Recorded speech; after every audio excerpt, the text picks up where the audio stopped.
Last Wednesday evening, after news filtered through from Brussels that Theresa May was open to the idea of extending the post-Brexit transition period beyond December 2020, a senior Tory minister could not handle the volume of phone calls and texts he was receiving late into the night from fellow MPs.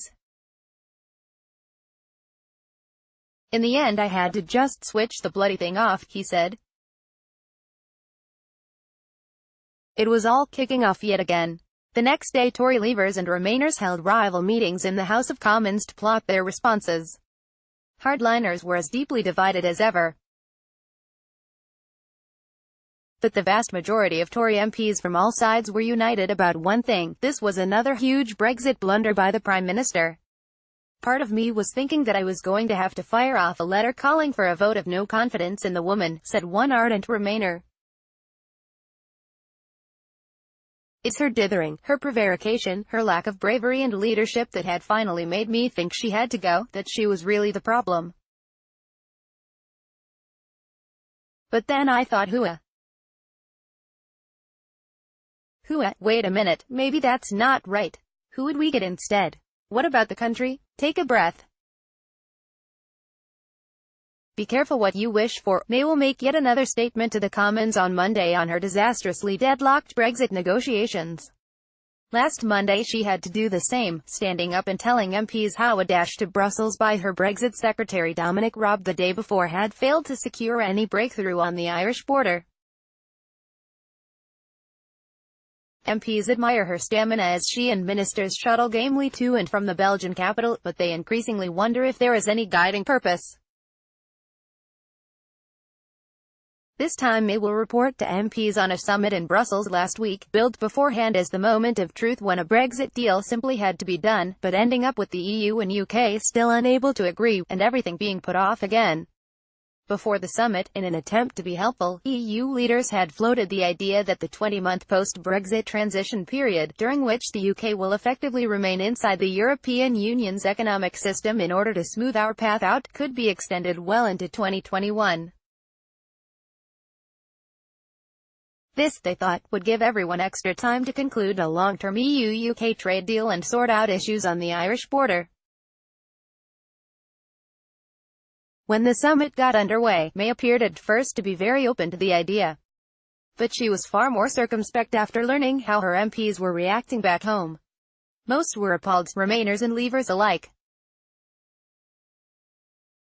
One senior Conservative MP who favours the softest of Brexit said, "The very idea that May could entertain an extension and say so out of the blue shows how completely intellectually redundant Number 10 is. You do not achieve anything by simply putting things back by stopping the clock. British people and British businesses just want to get on with it, to get this over. They want to find a deal, whatever it is. What on earth is an extra few months on the end of the transition going to achieve?" Another Tory moderate added, "You could guess the reaction of the hard Brexiters the moment the word extension was uttered. Months or years more as a vassal state, more billions to Brussels. Brexit delayed. Of course they would reject it outright. As indeed they did." Cabinet ministers had not been briefed on an extension either, so many of them on the Brexiter wing were angry. Their allies on the backbenches took to Twitter. Nick Bowles, who is close to Michael Gove, the Environment Secretary, said, "Lots of talk about the idea of extending the limbo transition for another year in order to avoid the backstop kicking in.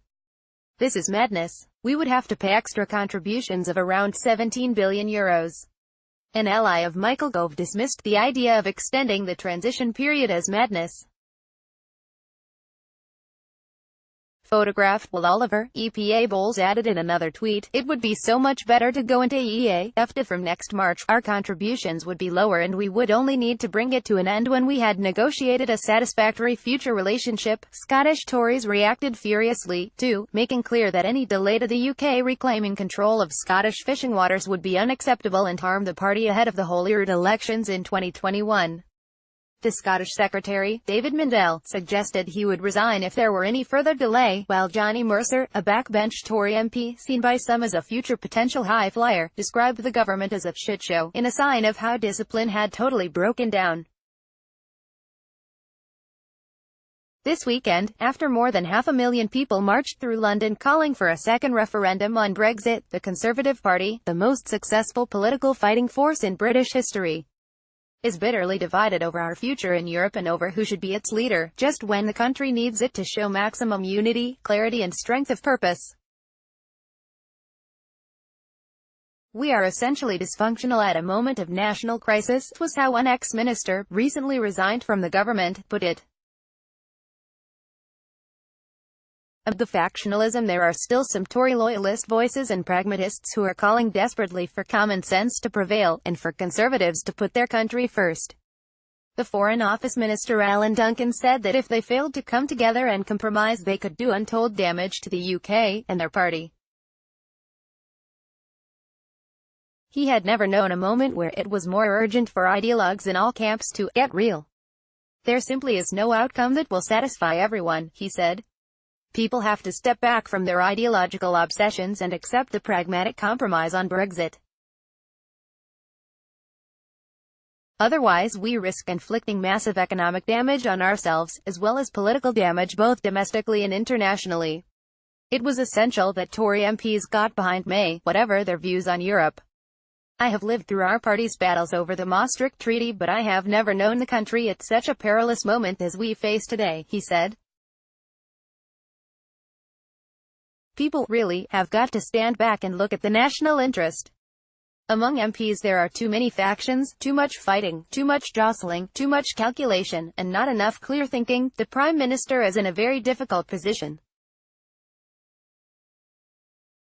All of those who carpet her are not in any position to do any better.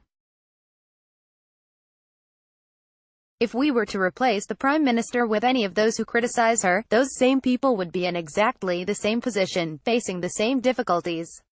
But there is absolutely no sign that enough Conservatives will do as he wants. In fact, the nearer the crisis point on Brexit comes, parliamentary deadlock leading to no deal, the more entrenched many Tories become in their ideological dugouts. Some say David Davis, the former Brexit secretary, is now on manoeuvres, and that his allies want him to take over from May as a caretaker leader as soon as possible. Others say Michael Gove and his acolytes are cozying up not just to Brexiters but also to key Remainers to try to win them around to the idea of a Gove premiership with pledges of preferment. More and more Tory MPs are said to be sending letters expressing no confidence in May to Sir Graham Brady, chairman of the 1922 Committee of Tory Backbenchers, who needs 48 such letters to trigger a leadership challenge.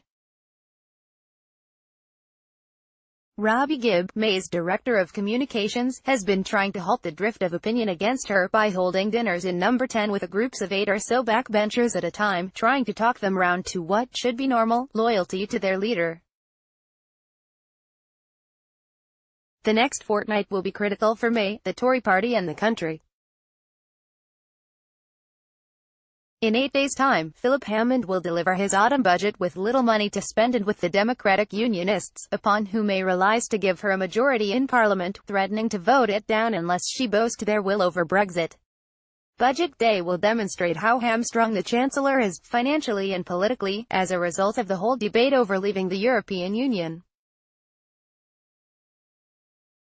Yesterday, the Tory chair of the Treasury Select Committee, Nicky Morgan, warned that the party was under existential strain, and said that some friendships would never be healed.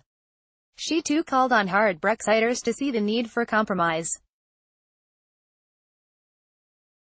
The result of not doing so, some Tories believe, will not just be a disastrous no-deal Brexit but possibly the end of the Tory party as a formidable force in British politics. Activists outside the Brexit bubble are desperate for the party to settle it and start talking about other issues. When Europe dominates the discussion in the Conservative Party for too long, it leads to deep division and defeat, said Ryan Shorthouse, founder of Bright Blue, a think tank for promoting liberal conservatism. Just look at the disappointing result of the last election, which the Prime Minister pitched as about Brexit. If Conservative MPs want to win in 2022, they would be wise to compromise and agree to a future deal with the EU as soon as possible. And, ultimately, move on. Jeremy Hunt. Photograph Paul Ellis, AFP, Getty Images. May loyalists Alan Duncan, Jeremy Hunt, Karen Bradley, a dwindling number, perhaps, but there are plenty of Tory MPs and ministers who are deeply sympathetic with the Prime Minister's plight, and who, like her, take a non-ideological approach to European issues. While driven groups of hard Brexiters and Remainers fight it out around them, the Foreign Secretary Jeremy Hunt and like-minded colleagues simply want MPs in their own party to unite behind a sensible Brexit solution that would pass through Parliament, perhaps with the help of some Labour MPs, and allow the Conservative Party and country to move on and think about something other than Europe and Brexit. Kenneth Clarke. Photograph Chris McAndrew, hard Remainers. Kenneth Clarke, Antoinette Sandbach, Dominic Grieve. This group would prefer the UK to stay in the European Union if at all possible, believing that no exit deal that Theresa May can strike can be as good as the status quo. Kenneth Clarke has been a consistent, outspoken Europhile throughout his many years serving as a minister in the governments of Margaret Thatcher, John Major and David Cameron. He does not, however, back a second referendum, being a firm believer that politicians are elected to make the tough decisions. This group has been in the forefront of efforts to amend Brexit legislation so that the UK at least stays in the customs union and single market after we leave. Andrea Jenkins. Photograph Matt Crossick, Empix Entertainment, hard Brexiters. Jacob Rees-Mogg, Andrea Jenkins, Bernard Jenkins. The likes of Jacob Rees-Mogg and Andrea Jenkins believe that only by leaving the EU can the UK restore control of its borders and take control of its economic destiny. They say any compromises that would see us staying in the customs union or single market would be a betrayal of the people's will.